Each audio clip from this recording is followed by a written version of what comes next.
Hey there, welcome to the Big Girl School Book Club. We are on chapter 13 of Roberto Valenzuela's Picture Perfect Practice.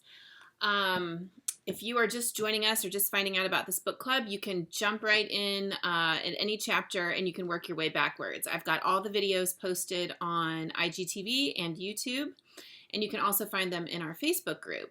So this week, I'm a little bit behind. I usually try to do this every 2 weeks, but I've been spending a lot of time with my girls because we dropped both of them off at college this weekend. So I've been spending time with them and not paying attention to my deadlines on book club. So I apologize for that. The other reason that I'm behind is I actually found this chapter to be a little bit difficult. The theme this week is contrasts, and I'm finding that it's maybe not something that I ever think about, or it's not the way that I shoot, because I found a hard time coming up with examples. I think I found enough to give you a good idea of where he's going with it, but I'll be interested to see if you find it easy or difficult, because I know, our brains all work differently, and this just might not be the way that my brain works, or I've never looked for it before. So I've got some examples that I pulled from the archives, and then I tried to shoot a new one, which had some comical effects. So let's go ahead and we'll jump right in, and I will show you the examples. All right, so the way that Roberto describes contrast, it's not just your traditional contrast, like adding contrast in Lightroom or Photoshop where you're bumping your blacks or pulling up your whites. It's really think about opposites. So the examples that he uses is old and new, big and small, bright and dark. He uses contrasting expressions. And then he also uses contrasting colors, and then breaking the status quo. So again, I had some difficulty finding some examples, but I think that I've found enough that'll give you enough to get your juices flowing. And then I'd love to see what you come up with. And some of these aren't like the most awesome photos. I think if I would have had this in mind while I was shooting, I could have done a lot more with it. But this will give you some examples of some ideas and places. So this here was in Rio. And what I found sort of interesting, I think when I took the picture, is you've got this beautiful building in the background, this beautiful architecture, but everywhere you went in Rio, there was all this graffiti, and it wasn't even really even street art. It was truly just almost like defacing the walls and just everywhere. Everywhere you went looked like this. So I think this is quite a contrast between kind of beautiful and ugly, old and new. And it really, it was kind of the character of Rio too. So I don't even know that you could call it ugly, but I definitely see an opposite here, a contrast. Now this was also from Rio, and I thought this one was super interesting. There's a lot of opposites in this picture. First of all, you've got big and small. So this was in the harbor, and this was the boat from China. And this boat, I believe, was from Denmark, but you've got a very new, modern sailboat, and then you've got an old sailboat, okay? So you've got old and new. You've got big and small, and actually it's really more in the way that the two ships are far apart, because I'm sure the Denmark ship is actually quite big, probably bigger than the China boat. But in the picture, you've got the big sails and the little sails here. We've also got contrasting colors. So we have the blue water and the blue skies and the red boat and the red flag here. So we've got a lot of contrast going on in this picture. Now, I've always loved this picture. I've used it, I think, for several examples. I used it for parallel lines. In this particular one, I like this, that you see the little boy's legs. So you've got young and old. So this is a high school boy swimming, and then you've got all the little boys here. And I love how this little boy's ankle is sort of innocently turned out. So you can see the contrast and the different ages that are swimming in this swim meet.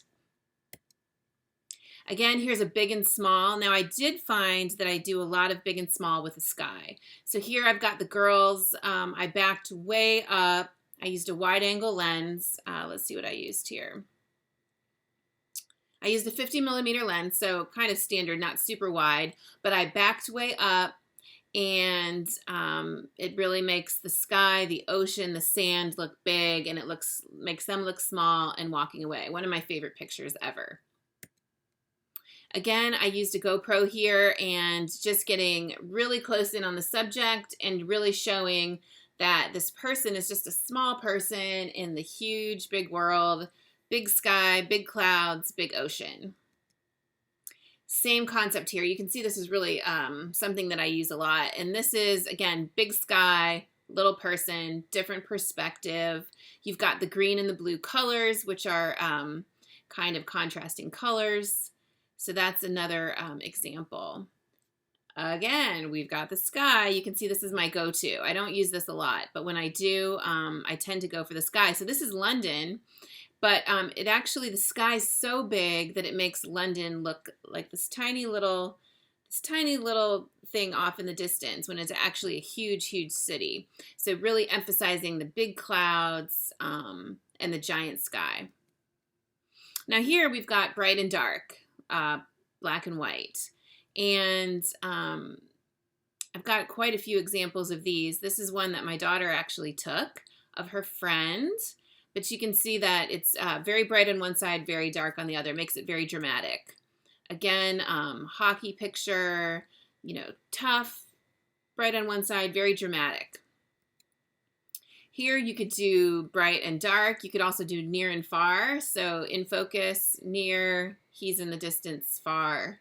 There's a couple different ways you can go with that one. Now this one, this is not like the most awesome picture in the world or anything, but what I love about it, and I've always loved about it, this is framed in my house, is I love how all the big girls are smiling and happy, and we've got our little girl here who is just not having it.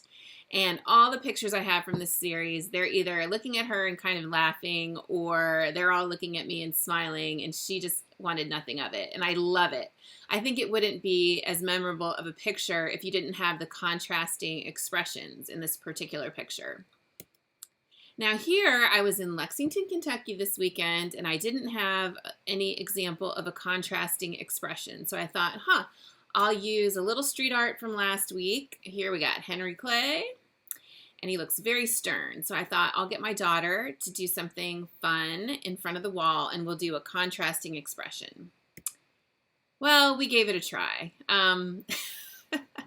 We tried, and she burned out very quickly. So we got a couple of shots that are cute. I don't think I quite did what I set out to do, but they're cute, and it definitely, you can see that the contrasting expressions could really work here. And I think in the book he used the example, you know, he had someone very stern, and then he had a bride, so it was very, you know, different look, different expressions, etc. So that's something to play with. Now the last example he used was contrasting colors, and again, this is a little bit on the big and the small, but this is also the blue and the green are opposite. And then we've got the red right in the middle. So, you know, the colors kind of split the difference. And then this pop of color over on the left really draws your eye in. You could also do big and small. He's small. You've got the TV towers that are big in the distance.